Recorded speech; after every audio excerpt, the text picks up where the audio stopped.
नमस्कार, महाराष्ट्र के महानिर्णय में आपका स्वागत है। मैं हूं आपके साथ प्रीति रघुनंदन। प्रधानमंत्री नरेंद्र मोदी के आह्वान के बाद महाराष्ट्र सरकार ने ईंधन और ऊर्जा बचत के लिए बड़े फैसले किए हैं। मुख्यमंत्री देवेंद्र फडणवीस ने राज्य सरकार के मंत्रियों के काफिले में कटौती की है और उनके विदेश दौरों पर रोक लगा दी है। इसके साथ ही मुख्यमंत्री ने मेट्रो से यात्रा करना अनिवार्य कर दिया है। मुख्यमंत्री ने यह भी स्पष्ट किया है कि किसी भी स्थिति में पदाधिकारियों या विधायकों के साथ वाहनों का काफिला नहीं होगा। ईंधन और ऊर्जा बचत को लेकर प्रधानमंत्री की अपील का असर महाराष्ट्र के मुख्यमंत्री और मंत्रियों के रूटीन में भी दिखाई दिया। जहां मुख्यमंत्री फडणवीस बुलेट से विधान भवन पहुंचे, वहीं उप मुख्यमंत्री एकनाथ शिंदे ने भी इलेक्ट्रिक कार से सफर किया। मुख्यमंत्री के साथ बुलेट पर आशीष शेलार बैठे दिखाई दिए। मुख्यमंत्री ने दोबारा मंत्रालय से वर्षा तक का सफर बुलेट से तय किया।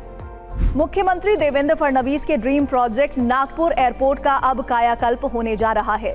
मुख्यमंत्री फडणवीस ने प्रधानमंत्री नरेंद्र मोदी से लगातार फॉलोअप लेते हुए नागपुर एयरपोर्ट के विकास की फाइल को मंजूरी दिला दी है।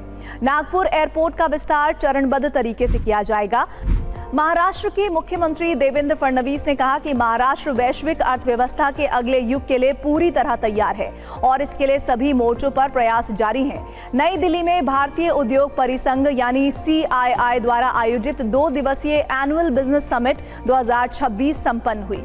इस अवसर पर विजन फॉर इंडिया एट 100 संगोष्ठी में मुख्यमंत्री देवेंद्र फडणवीस ने अपने विचार साझा किए। महाराष्ट्र के औद्योगिक और तकनीकी क्षेत्र में विकास को गति देने के लिए मुख्यमंत्री देवेंद्र फडणवीस की उपस्थिति में उद्योग विभाग और AM इंटेलिजेंस लैब के बीच एक समझौता ज्ञापन पर हस्ताक्षर किए गए। इस समझौते के माध्यम से 1,14,000 करोड़ रुपए का निवेश होगा, जबकि मुंबई महानगर क्षेत्र में integrated green data centre park और AI कंप्यूटर हब स्थापित किया जाएगा। ये परियोजना पूरी तरह से अक्षय ऊर्जा पर आधारित होगी, जिससे पर्यावरण की भी रक्षा होगी। इससे उच्च तकनीक के क्षेत्र में लगभग 8,000 कुशल और अर्धकुशल युवाओं को रोजगार के अवसर मिलेंगे। नासिक त्र्यंबकेश्वर में अगले साल आयोजित होने वाले सिंहस्थ कुंभ मेले के आधिकारिक लोगों का अनावरण मुख्यमंत्री फडणवीस और दोनों उप मुख्यमंत्रियों की मौजूदगी में किया गया। ये कार्यक्रम सह्याद्री अतिथि गृह में संपन्न हुआ।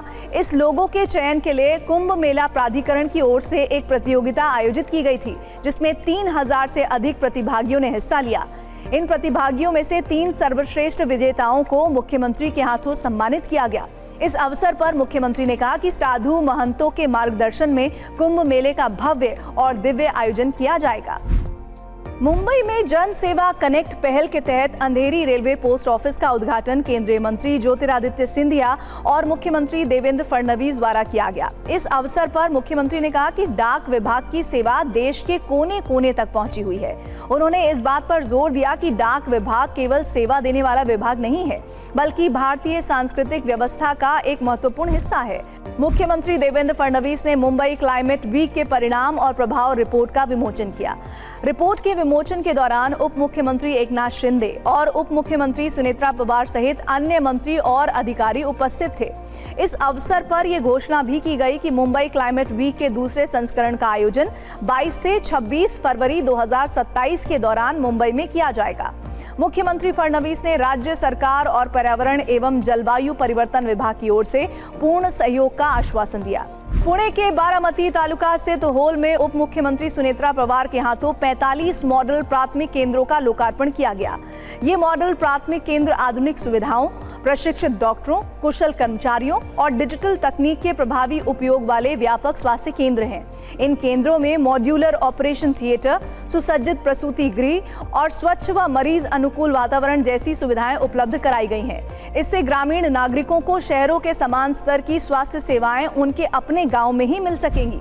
सातारा जिले के तापोला अहेर में कोयना जलाशय पर बनने वाला ब्रिज 95% पूरा हो चुका है। उप मुख्यमंत्री एकनाथ शिंदे का ये पहला ड्रीम प्रोजेक्ट अब पूरा होने की कगार पर है। उप मुख्यमंत्री शिंदे ने इस पुल का निरीक्षण करने के बाद संतोष व्यक्त किया। इस अत्याधुनिक पुल का निर्माण 175 करोड़ रुपए की लागत से किया गया है। इससे इस दुर्गम क्षेत्र के लोगों को आवाजाही में बड़ी सुविधा होगी। इस पुल की खास विशेषता इसकी 43 मीटर ऊंची व्यूइंग गैलरी होगी, जिससे पर्यटक कोयना बैकवाटर और सूर्यास्त के विहंगम दृश्यों का आनंद ले सकेंगे।